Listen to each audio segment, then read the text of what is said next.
Right now, tornado warning for Brown County, including Blanket and Birds and also May, and that cell now moving off towards the east at about 25 miles an hour. You can see that there is a well-defined rotational signature there right along 183 and also along 387. Don't know if we've got some of the video from earlier today, and if you are just joining us and just hearing about this for the first time, major tornado hitting Oklahoma City earlier. It happened between 2:56 and 3:36 local time, central time, on the ground for about 40 minutes. The devastation has been tremendous.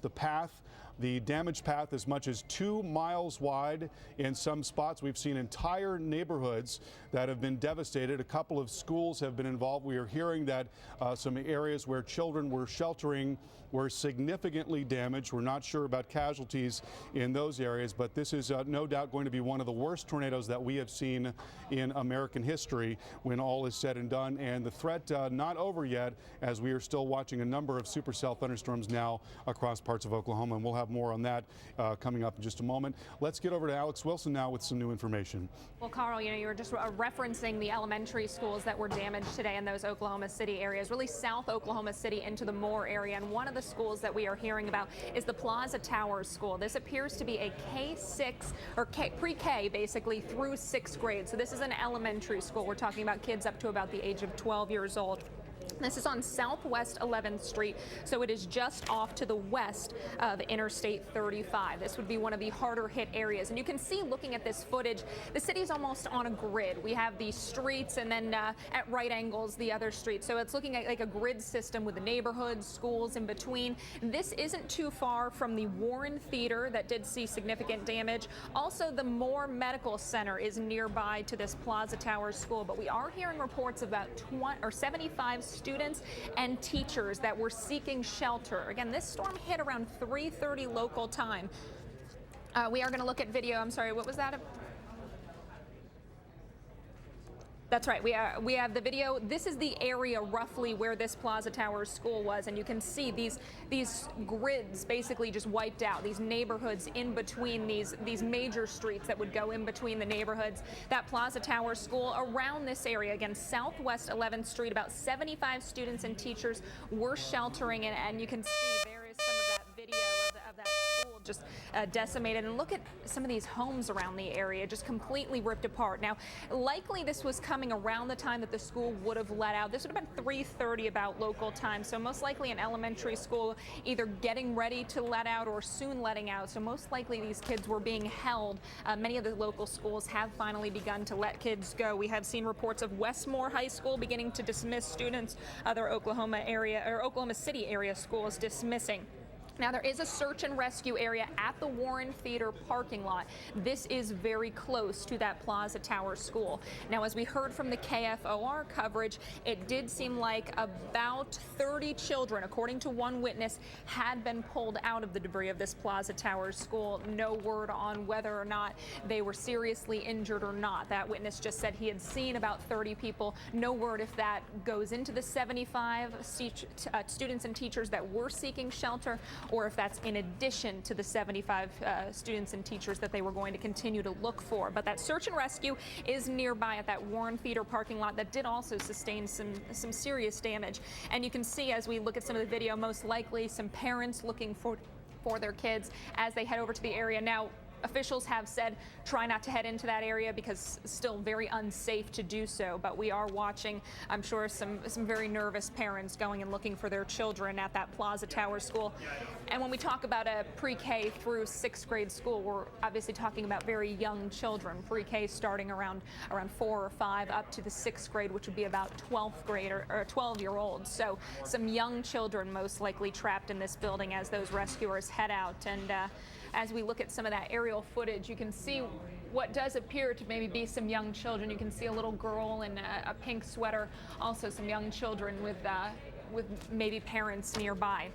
Now, as parents continue to look for people, one of the nearby areas, again, that people are heading to is the Warren Theater. That's a local search and rescue area. So officials have said, please stay out of Moore and off the roads. We've most likely still have the power lines, things very treacherous around the Moore area. Kids were in school at the time, so they were seeking shelter, we heard, in their hallway.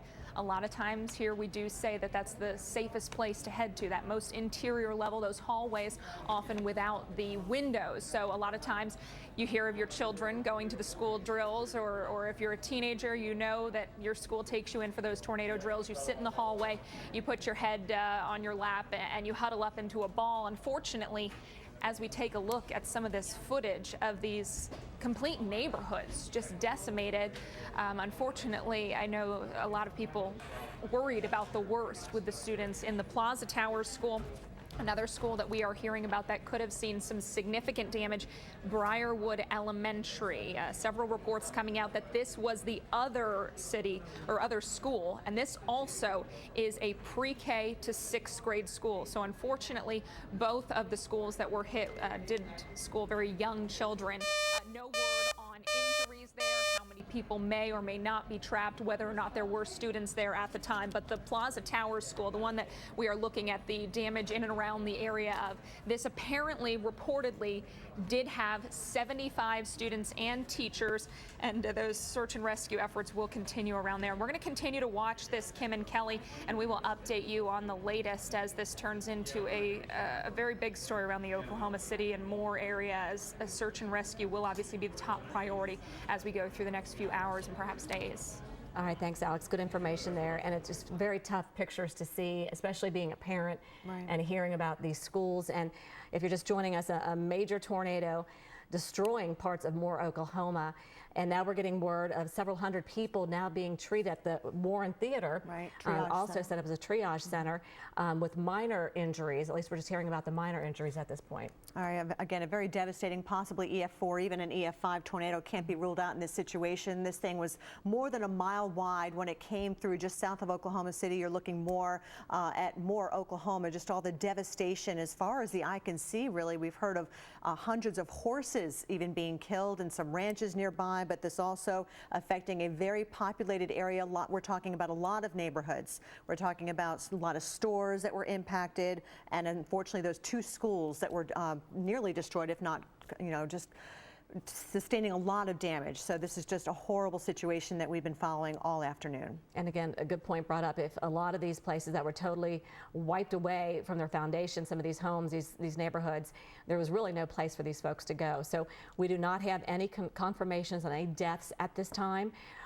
We have not got any confirmations on major injuries. However, they're really just getting in there and trying to find these people who are probably under a lot of this rubble. I mean, and you didn't see people walking around when around the scene after the tornado hit. So a lot of them probably still buried under some of this rubble. And now the danger, just all the debris that is strewn about. We've already seen fires breaking out because of possible gas leaks as well. Authorities are urging everybody to just stay put. Do not try to travel in this area. We understand the traffic is really backed up for miles along Interstate 44. There's that fire that I spoke of. This was earlier this afternoon where unfortunately the fire trucks can't even get to them because of all the debris on the roads. And they said it could have been, it's not even a priority at this point, right? That maybe they don't even want to get to this fire. There's too many other fires to burn out, if you will, to put out. But again, devastation, neighborhoods totally gone in Moore, Oklahoma, close to a similar path to what the '99 tornado did. And we know how bad that one was and how many deaths were reported with that one. So our hearts just breaking, and prayers going out to many of these people, and really stay home and look at this. Look at this. I mean, you could see where it went right across and just destroyed Might these have been an interstate there, or definitely a major roadway. You can just see the path of debris. We're talking about houses that were completely wiped off of their foundations, which leads us to believe that this is EF4, possible EF5 damage that you're looking at. Of course, the National Weather Service will confirm that when they do the survey, but just watching it develop live on the air as it just grew larger and larger. Huge wedge tornado, at least a mile, possibly 1.25 miles wide. Yeah, and it's just hard to look at and to realize these are people's homes, that are gone. And how did they survive this? How how are they going to survive this? How did they survive this? And Had to be underground. They have to be underground. It's just incredible. And actually, I'm noticing, Kim, on our breaking weather alert system, the National Weather Service did say this tornado was rated EF4. This is their preliminary determination. The path length was about 20 miles, and it lasted a good 40 minutes between 2:56 and 3:36 Central Time. Again, right around the time the kids would have been dismissed from school, but they were in lockdown.